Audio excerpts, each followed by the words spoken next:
here having my smoothie, and I wanted to take a minute and talk to you guys one-on-one.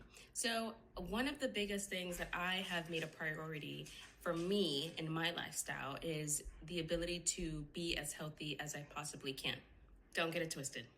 I don't do this all the time. This is not my morning routine every day. And if somebody tells you it is, either great for them, but every single day for me is unrealistic. And I don't want to come on here and show you guys a side that's unrealistic to have every single day, right? There are times that I fall off. And for a week, I'm like, I didn't do any of this. Let's get back on the horse, right? And you guys have that too. And so I want to make sure it's relatable too. However, it's always important to get back on the horse, so to speak, right? To get back to the things that you know help you, even if you've fallen off. I think a lot of times we spend so much time in that guilt trip area, and we don't give ourselves enough credit to be like, you know what? I know how the game goes. It's not realistic for me to keep this up every single day, but it is realistic for me to say, you know what? There are going to be times when I fall off. There are going to be times I forget. There are going to be times I am depressed or I'm sad or I am anxious or life happens and I'm just not going to do it, but that's okay. And that's what I like to work with my clients on too. And so I like to live out what I preach, because there's no way I can sit there and make recommendations and tell people, you know, this is what you should do, or show them proven examples of how this has worked in the past for others, and not do these things myself. It just, maybe somebody else could do it, but it wouldn't sit right with me. And that's just one of my things, one of my morals, one of my core beliefs, and I have to stay true to that. So I have clearly done my makeup and looked halfway decent, and now I am ready to go with my next part of the day. I'm gonna put you guys up so I can explain what I do next. All right, so as I prepare for this morning, I usually come in and I turn on all of the ambiance because I just love it. This doesn't want to turn on, so give me 1 second. So it just helps me. I have my things, so I have my fountain, my little Christmas decorations that I put in there, and then, oh my gosh, I can't remember what the name of it is, but this to help the office smell good, my candles. I love having the ambiance only because it helps me to feel like I'm coming into my space feeling relaxed, feeling ready, feeling motivated. And then it also helps, I feel like it also helps, you know, my clients that are doing video sessions with me also feel like they see a pleasant background and it's relaxing for them too, hopefully. Therapy sessions, they can tend to range, right? So in therapy, we talk about almost anything, but some days are just a little bit harder than others. And so if there's anything I can do, even to make it visibly, aesthetically pleasing and comforting and calming for my clients, I like to do that, and it helps me as well. So that's my background setup. Now, for the day, it's Monday. So Mondays are usually a little bit more, a lot of things going on. So I figured I'd film today. I have my client sessions for the day, and then I'm looking at my computer, by the way. I have my client sessions for the day, and in between, I also have to do some admin stuff, and anything that needs my attention for that day. So my first session for today actually got canceled, so I had some time to film, but essentially what I would do is get on, do my sessions for the day, and in between, take different breaks. So now that my session got canceled, I am going to actually edit a video. Finished editing my video. It took me about 40-ish minutes. It usually takes me a little longer only because I like to add different videos and pictures or text, and I like to make it interactive for you guys. That way it's not just me talking on a screen most of the time. So that's done. But I wanted to hop on here and just kind of talk to you guys for a minute, only because I know, or I was having memories or flashbacks, whatever you want to call them, about times when I was starting my journey to becoming a therapist, and how I so would have loved to have somebody that I could look up to, which I did have mentors, but I wanted somebody that I could look up to that was doing close to or similar to what I wanted to do. And I found different mentors who were in a different variety of, you know, fields within mental health. So I had mentors who were professors, part-time, sometimes full-time. I had individuals who maybe did some community work, social work, private practice, and a hybrid of a full-time job elsewhere. And so I saw all of that, but I didn't see someone who was full-time private practice and able to scale their life in such a way where they did what they truly loved and wanted. And I really wanted to see that. And I especially wanted to see it from someone who looked like me, because it makes such a difference. And I always get emotional talking about this, so, but it's okay to share your emotions.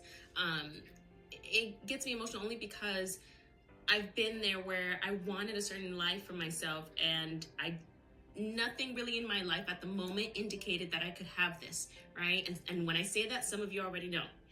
And so when you have this big dream in your mind and you don't see any evidence of that in your current present, or of how that could even be possible to get there, it can sometimes be very discouraging. But for whatever reason, I just had something in me that knew that I can make this happen.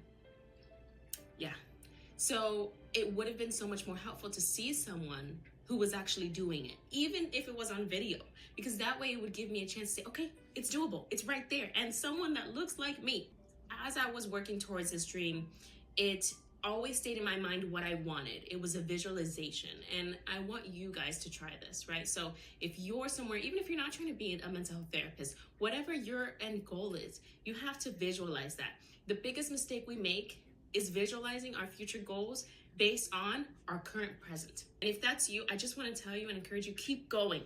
Keep going. I always think of this picture, and I'm going to put it up here somewhere on the screen, of these two people on a bus.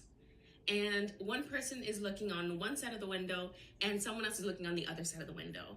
And one side of the window is sunshine and just beautifulness, birds and flowers and all of these beautiful things. And then on the other side, it's dark, it's gloomy, right? I think it's almost raining. And of course that person is sad, and the other person with the sunshine is happy and looking at it, if I'm saying this right. But either way, the depiction is, it just depends what side of the bus you're on. It depends what side of the seat you're on. It depends how you think in your mind and what you believe in your heart that you can achieve, not based on what you currently have. Because you can be in a difficult situation and still know this is not the end for me. I have way more that I'm going to accomplish. Just wait. And so I just want to leave you guys with that. I had that on my heart, and I'm like, all right, perfect day. I'm already filming. Let's share this. So I hope it helps just one person. You've got this. You can do this. All right, I'll check back in with you guys later. And I have finished a few sessions for today, and now I'm going to complete some notes, and then I'm going to switch over to my little couch over there to create TikToks. I am on TikTok. I post on Instagram, and I just share different videos giving you guys tips and tricks and things that you could use. I'm gonna go and make some videos right now. I'll show you guys where I actually sit to record, because why not? So here's where I sit to record. This is my little fountain that I love and my little light. And I just sit here and I record some stuff for TikTok. The reason why I record stuff for TikTok is because as a private practice therapist, it's important for me to, get my face out there, show people what I am about, so to speak. And it's helpful for my business in several ways. I'm gonna turn the tripod over, so hold on. Now that I'm on this topic, I want to talk about my group practice, because I think it's important to share this if you're interested in this kind of work. So if you're not, you can fast forward, that's okay. So with private practice therapists, I can only speak for myself. I'm licensed in Florida, and I run a group practice online. So me and a few other therapists provide therapy to those in the state of Florida. So that is pretty much the group practice. I started this group practice a few years ago. It's almost been 3 years at this point. And so that is my baby, that's my heart and soul. I love my group counseling practice. At first it was just me, and then I grew it to a group practice, and I'm hoping to continue to grow, and I have a lot of goals for the future. So if you're ever curious about what my goals are and want me to, show you guys how I achieve it and how I work through it, I'm more than happy to do so. Just let me know, put in a video request, and I will be more than glad to do that if you guys are interested. So I have grown my group practice and have had to say no to certain things, certain people, certain opportunities, because it didn't align well with what I wanted to do. And I think that's really important as you're starting to do anything in life. If it doesn't align with what your core beliefs or values are, you can't do it, because what happens is you'll be saying yes to every little thing that comes. And then when that one thing that you really, really want, that really aligns with you, comes, you may not be able to have space or room for it.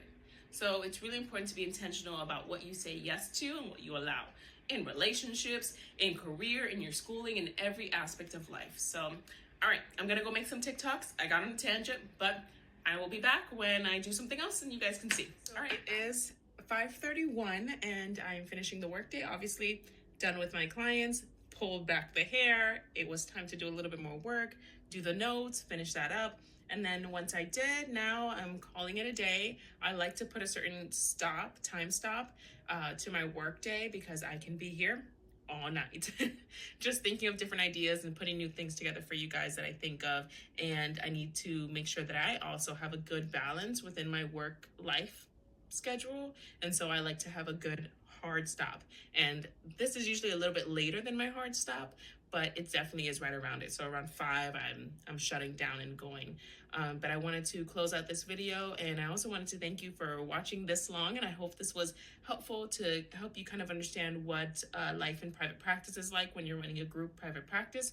Everybody's experience is different, but remember that you can always make it your own. So whatever you're choosing for your future, make sure that you're writing that down, and you know exactly what it is that you want and how you want your lifestyle to be and consist of, and work towards that. It's not going to happen overnight, trust me, but it will happen as long as you have that visualization and you keep achieving those goals that you want to achieve, but also learn how to rest in between, because that's super, super important. And a lot of us take it for granted, especially if we're entrepreneurial and goal and mindset driven. It's important to always rest. So I'm going to close out the video with that. Thank you so much for watching.